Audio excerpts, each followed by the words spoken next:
was called From Idea to Innovation.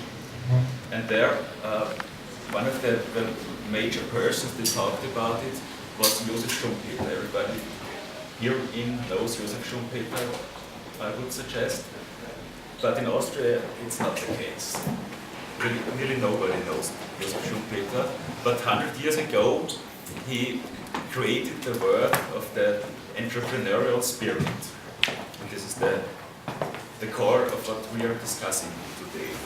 One of the conclusions of the workshop was that Europe, and especially Austria, lacks the entrepreneurial spirit. So Selma, what would you say? Is that true? First, I'm very happy and very honored to be here today. It's really a great panel of entrepreneurial spirit in Europe, or coming from Europe, and also you also sitting here. If we are talking about the entrepreneurial spirit in Europe, we are talking about you. So I can't say there is no entrepreneurial spirit. I do hope that many of you, and what we've heard already by the pitches, a lot of business ideas can really become true and develop into very successful businesses. As it was said earlier, we started Incredible Europe in 2009 with the idea of how Europe is going to develop in the future and the innovative and creative spirit it has. And looking at the year 2049 in really on a long-term basis. And one of the conclusions at the summit we had in June was the fact that in Europe, what we're definitely missing is the failure culture. Means that most of the problems we have, and the biggest problem we have, is not the ideas, it's not the creativity.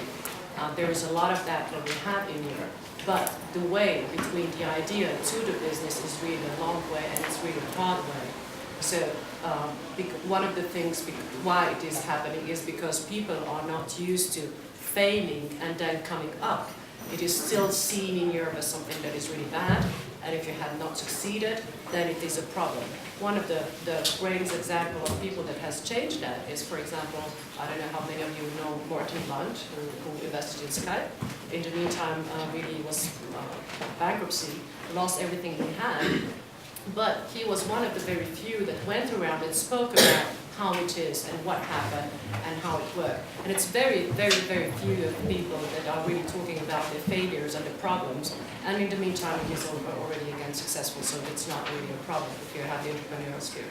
One of the things about the entrepreneurial spirit is really to be able to work in an environment that is not friendly. So I would say that the spirit that you have in Europe, that you have to have here in Europe, to be a successful entrepreneur, you have to be much stronger than being somewhere in the US, where everything around you is really already set up so that you can start your business. It's easy to start, it's easy to find money, it's easy to raise, it's easy to go down and up. Whereas here it is really a high burden that you have to go through. On the other hand, you have some other things that are happening and some other values that are here in Europe, which are very important to most of the entrepreneurs. As you said earlier, they are lazy, don't work as much as they do in the US. I would say they have other values. It's not just about size.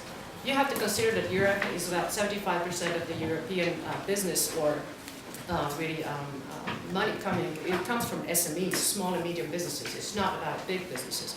Europe is small, and it's about being small and beautiful at the same time.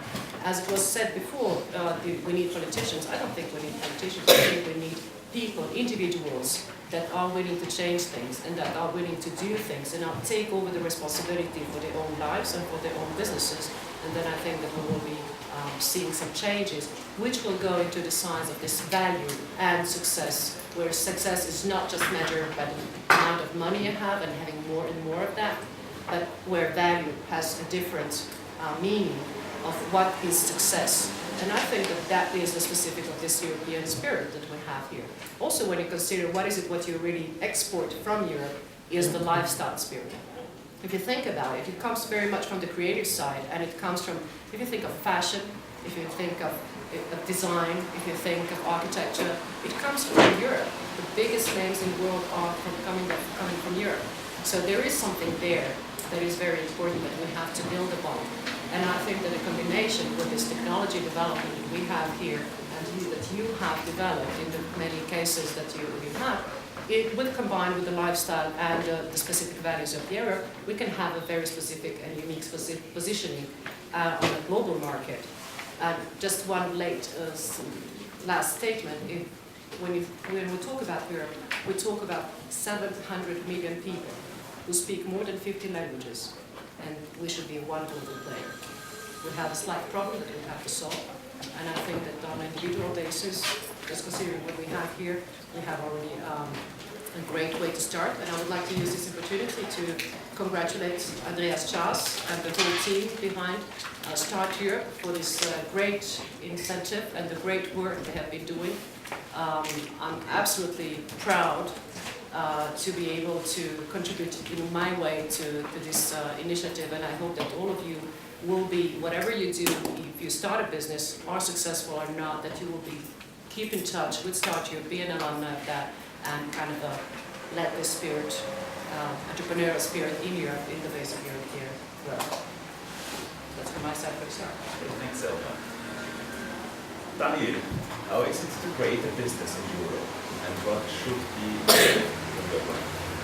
So I will actually also address some of the points she mentioned before. So fear of failure, right? So I think it was like 3 years ago, I had a glass of wine with a guy who was running a startup, and he was actually almost out of money. Actually, the cash left was like for 30 days or something. His burn rate was like 500,000 a month, and he was completely easy about it. He was not concerned. He was not afraid. He said, "Well, either I raise some money, either I find some solution, or I shut down my company to the next one." And this guy name was Chad Early, on YouTube, right? Which was like, at the edge sometimes, but he found funding and he sold it to Google eventually. And it was a great deal and a great success. If you would actually talk to a guy in Austria, knowing that there's only 30 days left funding, he would go ballistic. He would be like, I can't concentrate on the business anymore, right? He would go to banks, he would be rejected, he would go to friends. Friends wouldn't give him money anymore because there's only 30 days left and there must be something wrong. So typically in Austria, everybody knows at least 1,000 reasons why this project will fail, right?